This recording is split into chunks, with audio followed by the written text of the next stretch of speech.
ఓం మహాగణాధిపతయే నమః. ఓం గురుభ్యో నమః. ఓం శ్రీమాత్రే నమః. అరుణాం కరుణాతరంగితాక్షీం ధృతపాశాంకుశపుష్పబాణచాపాం అనిమాదిభిరావృతాం మయూకైః అహమిత్యేవ విభావయే భవాని. శ్రీమాత్రే నమః. ప్రేక్షకులకి ఆ లలితాంబిక అమ్మవారి యొక్క అనుగ్రహం పరిపూర్ణంగా కలగాలని స్ఫూర్తిగా కోరుకుంటూ మనం ఈరోజు సూర్య భగవానుడి యొక్క మార్పు మూలంగా కలిగేటువంటి గొప్ప ఫలితాలు ఏమిటి, అదేవిధంగా ఏ విషయాల పట్ల చక్కగా ఉంటుంది, ఏ విషయాల పట్ల జాగ్రత్త వహించాలి, మరియు సూర్య ఉపాసన వల్ల ప్రత్యేకంగా మనకి ఈ ఆగస్టు 17వ తేదీ నుంచి సెప్టెంబర్ 16వ తేదీ వరకు నెల రోజుల పాటు సింహరాశిలో తన ఓన్ హౌస్లో సూర్య భగవానుడు కేతువుతో కలిసి ఉంటాడు. జనరల్గా ప్రతి సంవత్సరం సూర్యుడు ఆ తేదీలో వస్తున్నప్పటికీ కేతువుతో కలిసి వచ్చి ఉన్నప్పుడు మీరు చేసే ఉపాసనలో ఒక తారాస్థాయికి చేరుకునేటువంటి స్థితి ఉంటుంది.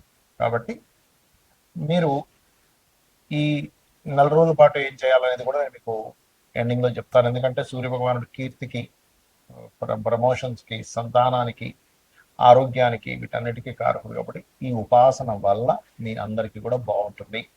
అయితే ఈ విషయాలు చెప్తుంది నేనైనప్పటికీ కూడా చెప్పిస్తుంది మాత్రం సాక్షాత్ లలిత అమ్మవారిగా భావిస్తూ ఒక్కొక్క రాశి గురించి మనం తెలుసుకుందాం. మకర లగ్నము, మకర రాశి. మకరం వారి గనక చూసుకున్నట్లయితే అష్టమంలో అష్టమాధిపతి. ఇది పాజిటివ్ కోణంలో చూసుకుంటే ప్రాపర్టీ విషయంలో కానివ్వండి, తండ్రి గారి ఆస్తికి సంబంధించిన విషయంలో కానివ్వండి, తాతగారి ఆస్తి విషయంలో కానివ్వండి, విదేశాలకు వెళ్ళడానికి, ఏదైనా రీసెర్చ్ సక్సెస్ అవ్వడానికి మీకు ఖచ్చితంగా ఇక్కడ ఇది మంచి ఫలితాలు ఇస్తుంది. అందులో ఎటువంటి సందేహం లేదు. మరి జాగ్రత్త ఏం తీసుకోవాలి అంటే ధన విషయాల్లో చాలా జాగ్రత్త తీసుకోవాలి. ఎందుకంటే ఇక్కడ మీకు కుజుడు బాధకుడు అయ్యాడు. మెయిన్గా కుజుడు బాధకుడు భాగ్యస్థానంలో ఉన్నాడు. భాగ్యం అనేటువంటిది కూడా ఒక రకంగా మూలధనం. కాబట్టి బ్యాంక్ ట్రాన్సాక్షన్స్ చేసేటువంటి మనీ ఇవ్వడం, తీసుకునేటువంటి అంశాలలో ముఖ్యంగా చాలా జాగ్రత్తగా ఉండాలి, గుర్తుపెట్టుకోండి. అలాగే మరొక విషయం ఏంటంటే ఇక్కడ గమనించుకున్నట్లయితే ఈ అష్టమాధిపతి అష్టమ స్థానంలో ఉన్నందుకు ఈ కాంబినేషన్ ఏదైతే ఉందో అష్టమాధిపతి అష్టమంలో ఉండడం అనేటువంటి ప్రక్రియ, ఇది కొన్ని కనిపెట్టడం ద్వారా, రీసెర్చర్స్ ద్వారా మంచి ఫలితాలు ఇస్తాయి. అందులో ఎటువంటి సందేహం లేదు. సంతానానికి కూడా ఒక రకంగా చెప్పాలంటే ఈ శుక్రుడున్న స్థితి, రవున్న స్థితి చూసుకున్నట్లయితే సంతానానికి కూడా యోగిస్తుంది. ఎందుకంటే ఇక్కడ రవి 2వ స్థానాన్ని వీక్షిస్తాడు, కుటుంబ స్థానాన్ని వీక్షిస్తాడు. అలాగే చూసుకున్నట్లయితే తన ఉన్న నక్షత్రాలు కూడా చూసుకుంటే పంచమాధిపతి నక్షత్రం మీద కూడా సంచారం జరుగుతుంది ఈ నెల రోజుల్లో, 13 రోజులు. కాబట్టి ఇక్కడ కొంత సంతాన సంబంధించిన విషయంలో కూడా కొంత అనుకూలత కూడా ఇస్తాడు. ఇక్కడ ఇవ్వడం కాదు, కాకపోతే నెక్స్ట్ మంత్ ఇంకా ఎక్కువగా ఇస్తాడు. అయితే ఇక్కడ నెక్స్ట్ మంత్ చూసుకుంటే మళ్ళీ సెప్టెంబర్ 16వ తేదీ నుంచి రవి కుజుడు ఒక 15 రోజుల పాటు కలిసినప్పుడు, అంటే ఆల్మోస్ట్ కలవరలేను వన్డేనే, ఎందుకంటే అది ముందుకు వెళ్ళిపోతాడు. కుజుడు ముందుకు వెళ్ళిపోయిన తర్వాత రవిలోకి ఎంటర్ అవుతున్నాడు. బట్ ఏదైనప్పటికీ కూడా కొంత ఈ 9లో కుజుడు ఉన్నందుకు తండ్రి గారి ఆరోగ్య విషయంలో కూడా కొంత జాగ్రత్త వహిస్తూ లలిత అమ్మవారి యొక్క ఆరాధన, ముఖ్యంగా ఓం సంపత్కరీ సమారూఢ సింధుర బ్రజసేవితాయే నమః అనే నామస్మరణ చేయండి. అన్ని విధాలా బాగుంటుంది. ఈ నెల రోజుల పాటు ఆగస్టు 15 నుంచి సెప్టెంబర్ 16వ తేదీ వరకు ఉన్నటువంటి సూర్యుడు న్యాచురల్గా 5th హౌస్లోకి ఎంటర్ అయినప్పుడు మనకి చెప్తూ ఉంటారు శాస్త్రాల్లో, సూర్యుడు నమస్కార ప్రియుడు అని. సాక్షాత్ సూర్యుల్లోనే అందరూ ఉన్నారని చెప్తుంది శాస్త్రం. అంటే ఎవరెవరు ఉన్నారు? పితృదేవతలు, అమ్మవారు. అందుకే చూడండి లలితాసహస్రనామాల్లో భానుమండల మధ్యస్థ భైరవీ భగవాన్ని, సూర్యచంద్రులు ఇద్దరు అట లలితాసహస్రనామాలు చెప్తారు నేత్రస్థానాల్లో ఉంటారట. అంటే మనం అనుకుంటాం మనం ఎవరికి కనబడకుండా మనం చాలా చేసేసిన ఎవరు చూడట్లేదని. సూర్యచంద్రులు సాక్షులట. అలాగే చెవుల స్థానాల్లో ఉంటారట. అంటే వీటికి తాటంక యుగలీభూత తపన ఉడుప మండల. అదేవిధంగా స్తనములుగా ఈ లోకాలని పాలించాలిగా. సూర్యచంద్రుల వల్లే వర్షాలు పడుతున్నాయి, ఔషధాలు అవుతున్నాయి, పంటలు పండుతున్నాయి అంటే. కాబట్టి ఏంటి, అమ్మవారు తన చూపు చేత సూర్యచంద్రులు యొక్క సూర్యచంద్రుల సంబంధంతో ఉంటుంది. అన్నిటినీ చూస్తూ ఉంటుంది, అన్నిటినీ వింటూ ఉంటుంది, అన్నిటినీ పాలిస్తూ ఉంటుంది అంటుంటారు. కాబట్టి మీరు సూర్యచంద్ర ఆరాధన ఈజ్ ఈక్వల్ టు అమ్మవారి ఆరాధన. అందులో ముఖ్యంగా సూర్యుల్లో ఈశ్వరుడు ఉంటారు, నారాయణుడు ఉంటాడు, అంటే మహర్షులు ఉంటారు, అలాగే ఇక్కడ పితృదేవతలు అప్సరసలు అందరూ ఉంటారట. అంటే ఒక్క సూర్య భగవాను కనుక ఆరాధిస్తే అనేక మంది దేవతలు, సకల కోటి దేవతలు, అంటే సకల దేవతల యొక్క అనుగ్రహం మీకు కలుగుతుంది. దీంతో పాటు ఎవరైతే పర్టికులర్గా కొన్ని ఆటంకాలు కలుగుతున్నాయండి నాకు ప్రతి దాంట్లోని, ఎందుకంటే సూర్యుడితో కేతు ఉన్నాడు ఇక్కడ. ఈ సంవత్సరానికి అధిపతి కూడా సూర్యుడు అయ్యాడు.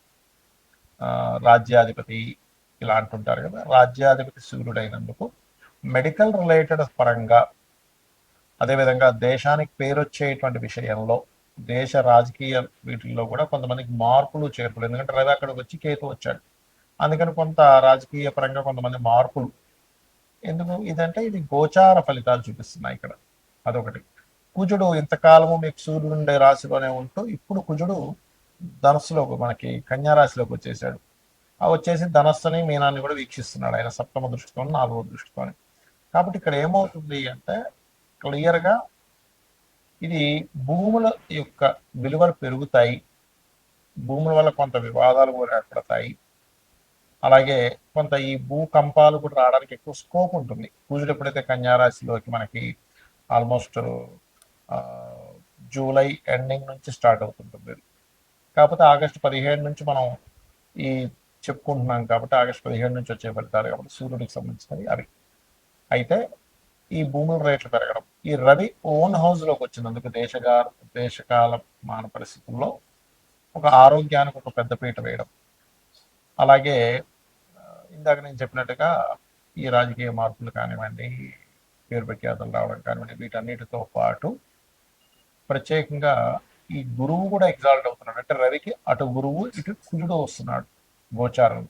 అప్పుడు గురువు ఎప్పుడైనా వెనకాతలు ఉన్నప్పుడు, అది కూడా కర్కాటక రాశిలో ఉండి రవి అక్కడ ఉన్నప్పుడు ఏమవుతుంది అంటే కొంచెం బంగారం ధరల విషయంలో కూడా కొంచెం పెరిగి, ఆ సూర్యుడు అక్కడ ఉన్నంత కాలము పెరిగి తర్వాత మళ్ళీ ఆగుతుంది ఉట్టి కేతు అక్కడ ఉన్నప్పుడు. సిల్వర్ కూడా పెరుగుతుంది అక్టోబర్ నవంబర్ డిసెంబర్ మాసాల్లో.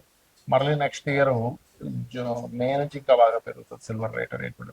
సో ఇక్కడ ఏంటంటే ఇవి పెరగడము, అదేవిధంగా కుజుడు ప్రత్యేకంగా ఈ సంవత్సరానికి అధిపతి, సైన్యాధిపతి కుజుడైన మన బుధుడైనందుకు ఇక్కడ ఏమవుతుందంటే కుజుడు కన్యారాశిలోకి ఎంటర్ అయినందుకు దాదాపుగా ఒక 20 దేశాల నుంచి మన దేశానికి ఆయుధాలను సరఫరా చేయమని, ఇప్పుడు కాదు ఆల్మోస్ట్ మీకు మిథునంలోకి ఎంటర్ అయినప్పుడే ఇచ్చేస్తాడు. అంటే ఒక 3 నెలలకి 4 నెలల క్రితమే ఇచ్చేస్తాడు. ఇప్పుడు ఇంకొంచెం అది ఇంకా స్ట్రాంగ్గా రావడం, తద్వారా దేశం యొక్క ఆర్థిక వ్యవస్థ ఇంకాస్త బలపడడం అనేటువంటిది జరగనుంది. ఇక ఈ సూర్య ఉపాసన చేసేటువంటి ఈ 4 రోజుల పాటు తీసుకోవాల్సిన ముఖ్యమైన జాగ్రత్తలు ఏమిటి అంటే, మనం ఒకటి సిద్ధించాలి అంటే కొన్ని పాటించాలండి. ఎందుకు మనం జిమ్కి వెళ్తాము, జిమ్కి వెళ్ళినప్పుడు జిమ్ ట్రైనర్ ఏం చెప్తాడు, బాబు నువ్వు ఈ ఫుడ్స్ తిను, ఈ ఫుడ్స్ తినకు అని చెప్తాడు. ఒక ఆయుర్వేదం వాడుతున్నాము, నువ్వు పలానా ఐటమ్స్ పక్కకు పెట్టి, లేకపోతే షుగర్ రివర్సల్ ప్రోగ్రామ్ చేస్తున్నాము, ఇవి తినకండి ఇవి తినండి అని చెప్తున్నాం. అంటే అవేవో చెడ్డవనో తినకూడనో కాదు, మీరు చేసే డైట్కి అది కరెక్ట్ కాదని. అలాగే సూర్య ఉపాసన చేసేవారు ప్రత్యేకంగా వీలైనంత మట్టుకు నాన్ వెజిటేరియన్ని, మధుము మాంసము అంటారు, శ్రీ తైల మధుమాంసాన్ని త్వజతే, ఆదివారాలు స్త్రీని కలవకూడదు, మధుము మాంసం తీసుకోకూడదు, తలకి నూనె రాసుకోకూడదు అనేటువంటి నియమాన్ని ఖచ్చితంగా పాటించాలి. సూర్య అనుగ్రహం ఉంటుంది. సూర్య అనుగ్రహం కనుక మీకు పరిపూర్ణంగా వచ్చింది అంటే ఒక్కసారి మీ సూర్యుడి ముందు ఇలా నమస్కరించుకొని మీ క్వశ్చన్ అడిగితే మీ చెవుల్లో అతని యొక్క ఆన్సర్ వినిపిస్తుంది స్పష్టంగా. అది ఎవరికైనా, నాకు మీకు అందరికీ వినిపిస్తుంది. అలాగే ఆరోగ్యానికి ఆరోగ్యం ఉంటుంది, పేరుకి పేరు. చాలా మంది చూడండి, ఏమిటోనండి పేరు రావట్లేదు, మా ఆఫీస్లో నా క్రెడిట్ అంతా పక్కలు కొట్టేస్తున్నారంట. అలా కాకుండా మీ పేరుకి పేరు వస్తుంది. అలా అదేవిధంగా పితృదేవతల అనుగ్రహం కలుగుతుంది. మరియు రాజకీయ పరంగా కూడా చక్కటి స్టేజ్కి వెళ్ళడం జరుగుతుంది.